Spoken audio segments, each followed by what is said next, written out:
কলকাতা থেকে মাত্র কয়েক ঘন্টার দূরত্বে এই বর্ষায় বেড়ানোর এক সেরা ঠিকানা ধানবাদ। হাওড়া থেকে দুপুর 1:10-এর শক্তিপুঞ্জ এক্সপ্রেস ধরে ঠিক 5:30টায় পৌঁছে গেলাম প্রতিবেশী রাজ্য ঝাড়খণ্ডের ধানবাদে। বর্ধমান ছাড়িয়ে ট্রেন দুর্গাপুর ঢোকার পর থেকেই চারিদিকে সবুজ প্রকৃতি ফিকে হয়ে একটা রুক্ষতার আভা দেখা গেল।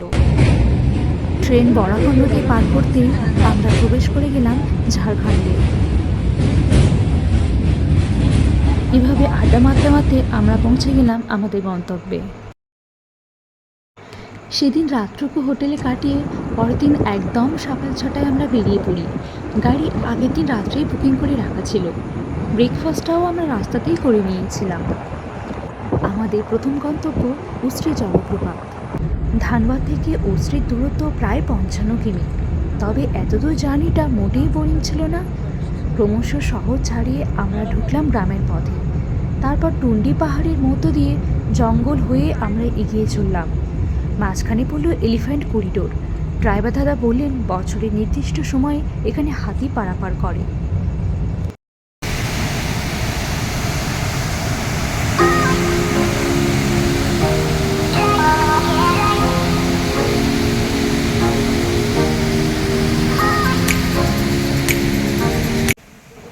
অবশেষে আমরা পৌঁছে গেছি উশ্রী।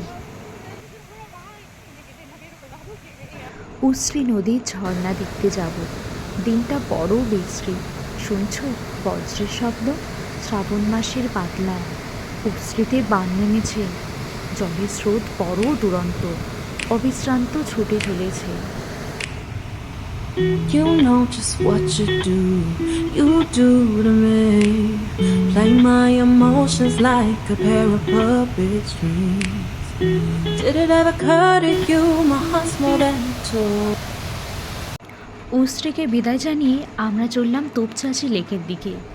এই যাত্রাপথটি অনবদ্য, এক মুহূর্ত চোখ ফেরানো যায় না। প্রকৃতি এখানে উজাড় করে ঢেলে দিয়েছে তার সৌন্দর্য। রাস্তার দুধারে মাথা উঁচু করে দাঁড়িয়ে আছে সব পাহাড়।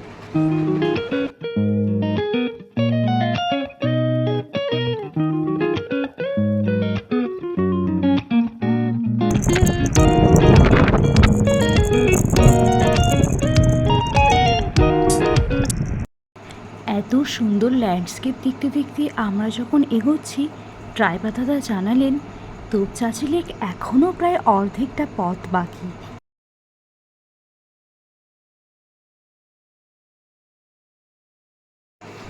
এই হলো তোপচাঁচি। মহানায়ক উত্তম কুমারের অনেক সিনেমার শুটিং হয়েছে এখানে। জায়গাটিকে তিনি এতটাই ভালোবেসেছিলেন, এখানে বাড়িও কিনেছিলেন তিনি। আর লেকের ওই যে দূরে পাহাড় দেখা যায়, ওটা পরেশনাথ। এই লেকের জল একদম ঠান্ডা আর স্বচ্ছ টলটলে। ঘন্টার পর ঘন্টা এখানে বসে দিব্যি কাটিয়ে দেওয়া যায়।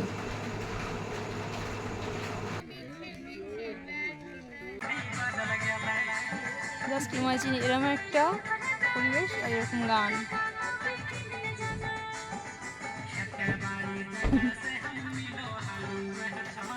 বেশ খানিকক্ষণ লেকের পাশে বসে লোকাল দোকানের ভোজপুরি গান এনজয় করে কিছুটা হেঁটে গেলাম ড্যামের অন্যদিকে। ওখানে ড্যামে জল ছাড়া হয়েছে আর সবাই কত মজা করে স্নান করছে।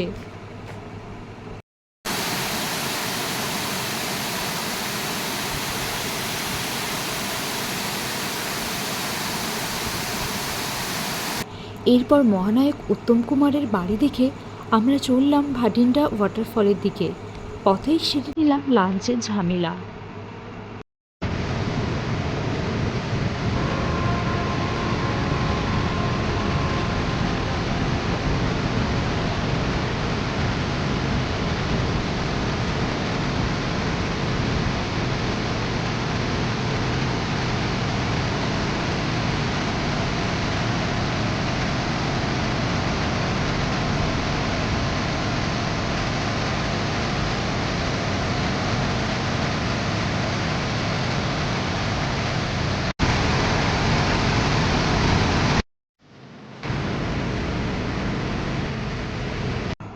মূলত কাটরি নদীর উপর বেশ অনেকগুলো স্টেপে তৈরি হয়েছে এই ভাটিন্ডা জলপ্রপাতটি এবং এটা কিছু দূর যাওয়ার পর দামোদর নদীর সঙ্গে মিলিত হয়েছে, অর্থাৎ এটি দামোদরের উপনদী।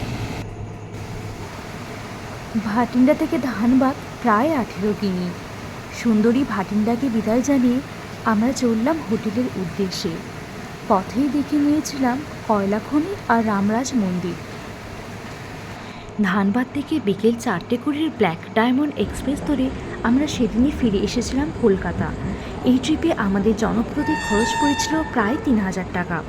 তবে কেউ যদি দিনে দিন ট্যুরটি কমপ্লিট করতে চায়, সেক্ষেত্রে হাওড়া থেকে সকাল সকাল বন্দে ভারত ধরে সারাদিন ঘুরে আবার রাত্রেবেলায় ফিরে আসতে পারে কলকাতা।